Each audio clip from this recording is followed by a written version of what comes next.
Welcome back. I am JT VMAX, and man, do we have a lot to talk about, or at least what I want to talk about. First off, man, I'm just getting sick and tired of all the investment videos. Everyone's stating that the crash is here or whatever.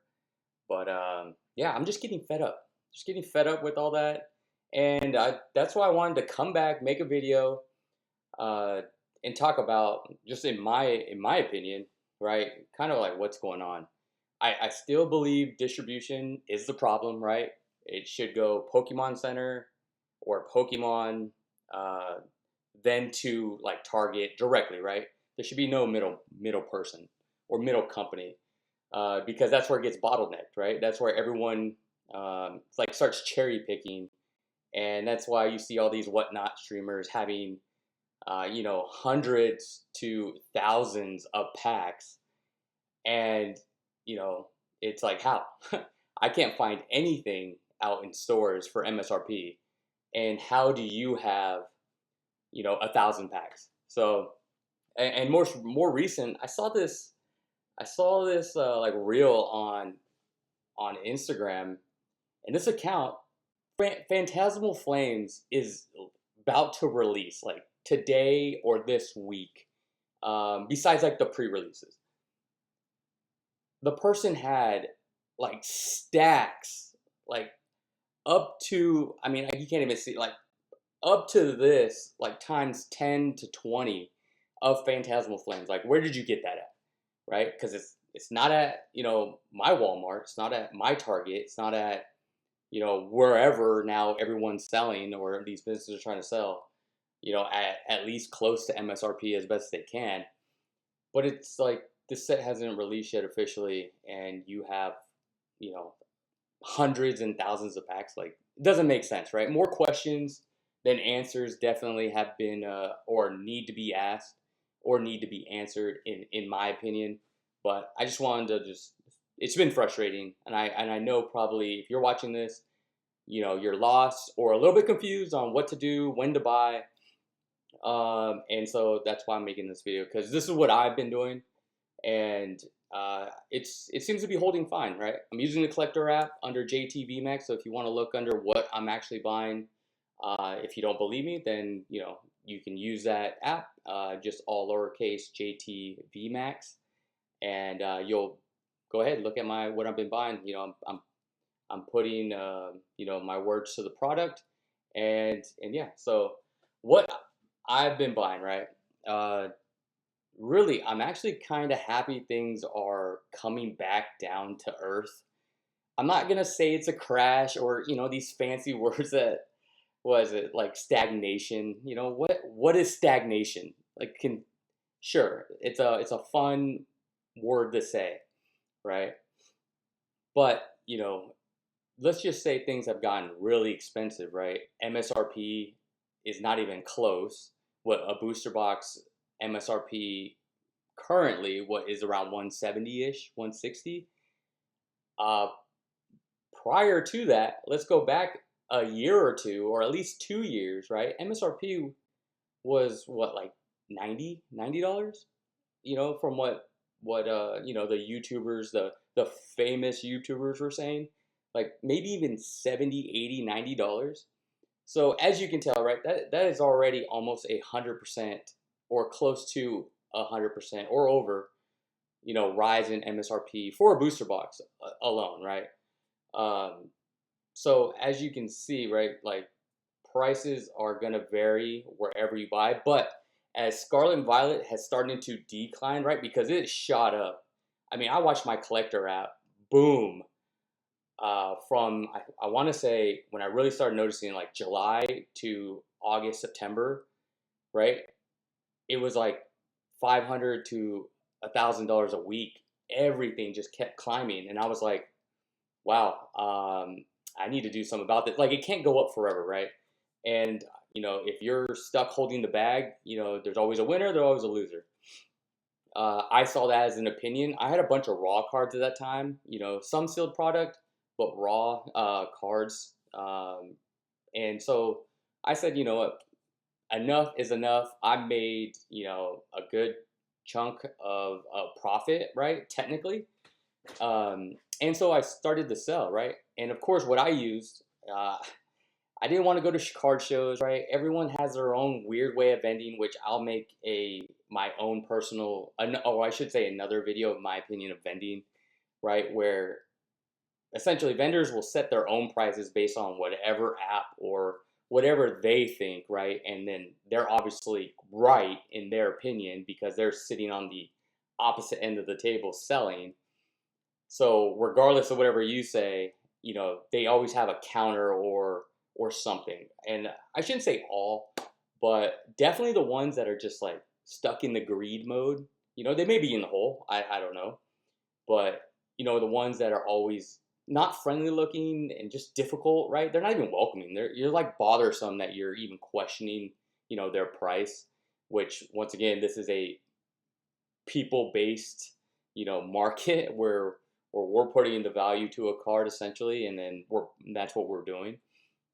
And so, anyways, I'll make another video on that. So, anyways, I sold my product, or I sold my cards and whatever I had sealed on Facebook Marketplace. It was great. I mean, I took it as from what I've experienced from vendors and what I've known from condition of cards, you know, and being fair, right? And understanding that most people are not going to buy at 100% really for anything, right? You're not going to get that. So what I did, I marked it as close to fair as, you know, to start a conversation, and then, you know, found a couple people and made some sales, and we were able to negotiate, had a good time doing it. And that was what it was all about, right? Like they won, I won, you know, we both won, we both still are doing Pokemon, and that's the whole point, right? So anyways, sold a lot of that, and then I just started, you know, okay, what do I want to do? So PSA 10 slabs, that was my first thing I wanted to talk about. You know, they're more easy to sell or resell if you need to, right? Or trade, right? That's just point blank.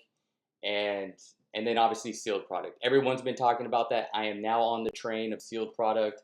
And yeah, no, I'm and my investments, or not my investments, the product I like and I've been buying is holding firm, and my collector app is showing that as like things are, you know, some card prices and stuff are dipping pretty good, which makes it a buying opportunity in my opinion. So, anyways, that's how I've been doing it over the last, you know, since I started July, actually like September. I really started selling everything I currently had, and then ever since September, right? And I guess I timed it perfectly because things have obviously been going down in price. Some holding steadily, but at least be creating a more buying opportunity. And yeah, so I just want to show you. So I'll move these, some of the things I've been buying, right?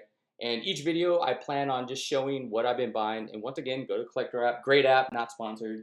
But if Collector you're watching, you know, hook me up, right? I'll be sponsored.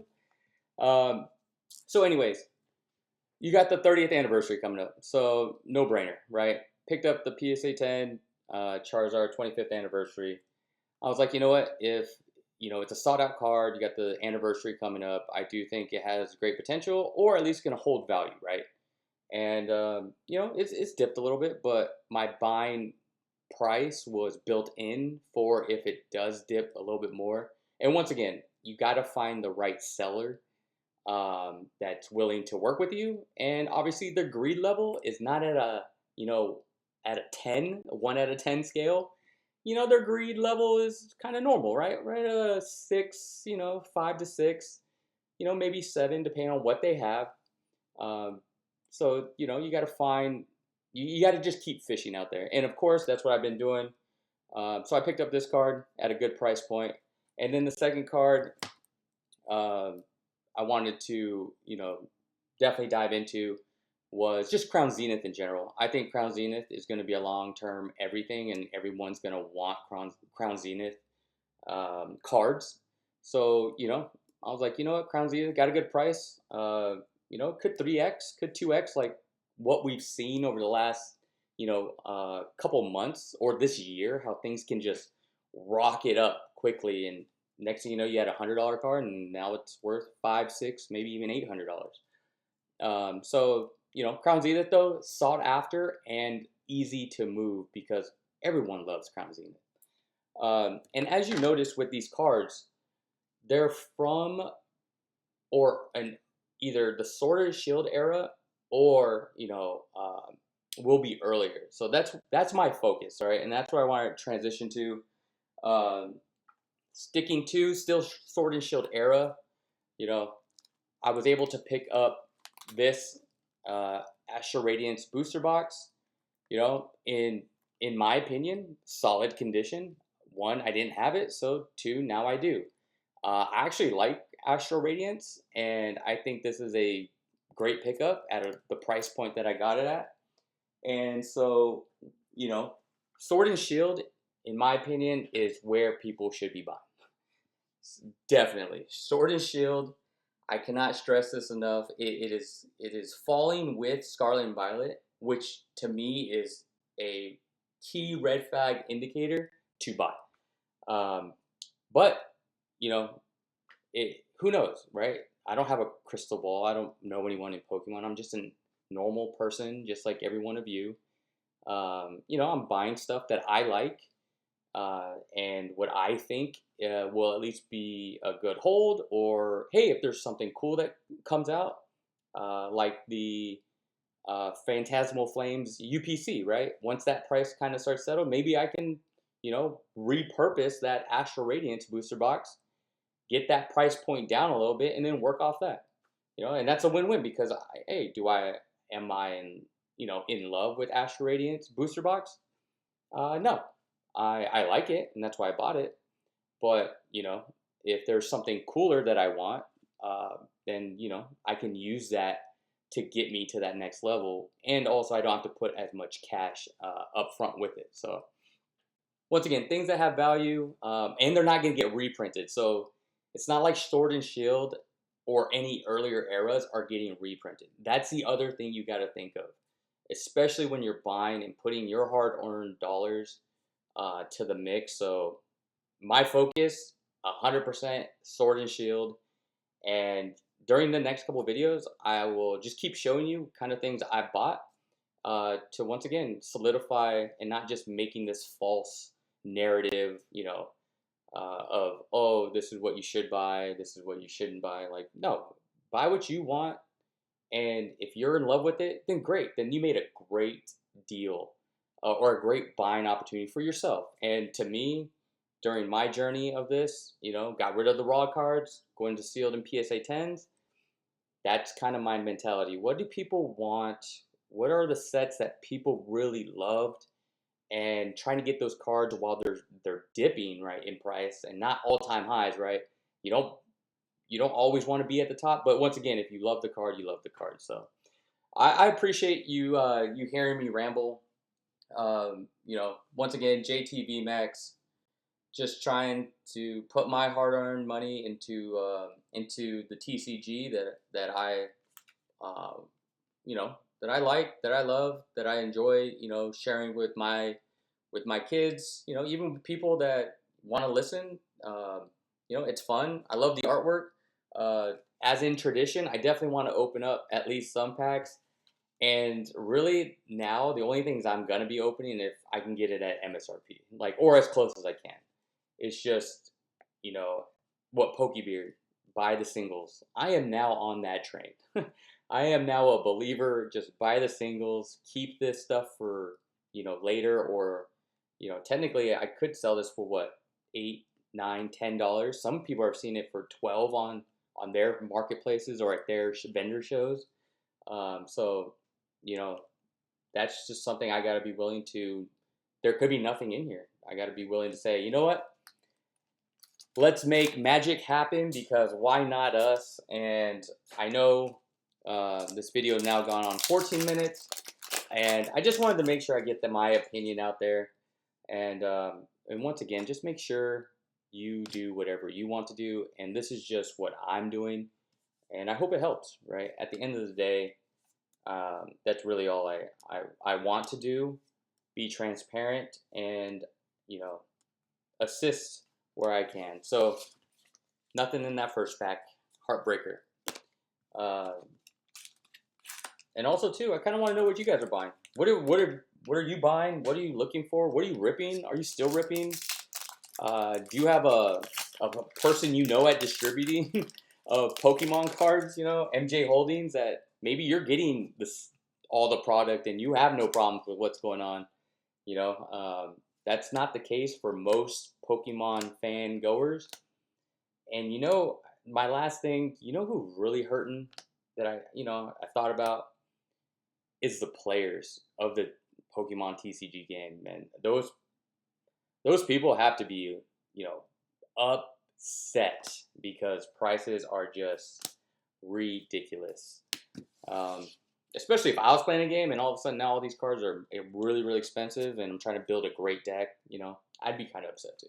Because everyone's kind of now in it for the money, it seems like, and not in it for like what it actually is. But, you know, that's just my opinion. Who am I? I will tell you, I am JTV Max, and I do appreciate you listening to me rant. I hope you have a great day, a great week, and yeah, stay tuned for the next video. If you don't mind dropping a like and subscribing, or leave a comment. Let's chat, because I am curious. What are you buying, and are you even finding anything? You know? So, till the next video, have a good one.